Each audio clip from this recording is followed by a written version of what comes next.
അങ്ങനെ നെസ്റ്റോൻ്റെ അടുത്ത് എത്താറായി. ഈ സിഗ്നൽ കടക്കണം. നമുക്കിതൊക്കെ കടന്നിട്ട് നെസ്റ്റോയിൽ എത്തിയിട്ട് കാണാം. അവിടെ അത്യാവശ്യം നല്ല തിരക്കുണ്ടെന്ന് തോന്നുന്നുണ്ട്. അങ്ങനെ ഞാനൊരു കൊട്ടയൊക്കെ എടുക്കുന്നുണ്ട്. ചെറിയ കൊട്ട തന്നെ ധാരാളം. കുറേ ഓഫേഴ്സൊക്കെ കാണും. ഫെറാറോയാണ് ഞാൻ എടുക്കാൻ വന്നത് മെയിനായിട്ട്. ഇപ്പം ഞാൻ ഫെറാറോ ആണ് എടുത്തത്. ഞാൻ ആദ്യമായിട്ടാണ് ഇപ്പോൾ ഇത് വാങ്ങിക്കുന്നത്. ഇതിപ്പോൾ ഓഫർ ഉള്ളതുകൊണ്ട് ജസ്റ്റ് വാങ്ങിയതാണ്.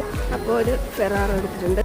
ഇനി എനിക്ക് ടോണർ ഇടാൻ വേണ്ടിയിട്ടുള്ള ഒരു കോട്ടൺ പാഡ് വേണം. അപ്പോൾ അത് മുന്നേ വന്നപ്പോൾ വാങ്ങിയത് കഴിയാറായിട്ടുണ്ട്. അപ്പോൾ ഒരു പാക്കറ്റ് വാങ്ങാമെന്ന് വെച്ച് നോക്കുമ്പോൾ റേറ്റ് ഓർമ്മയില്ല. അപ്പോൾ അവിടുത്തെ സ്റ്റാഫിനോട് ചോദിച്ചപ്പോൾ അവർ നോക്കാൻ പോയി.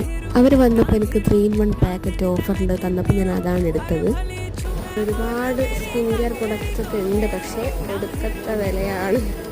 ഞാൻ ഇവിടെ നിന്നൊരു സൺസ്ക്രീൻ വാങ്ങിയിരുന്നത് തീരാത്ത കൊണ്ട് നെക്സ്റ്റ് പുതിയത് വാങ്ങിയിട്ടില്ല. ഇപ്പം കിച്ചണിലേക്ക്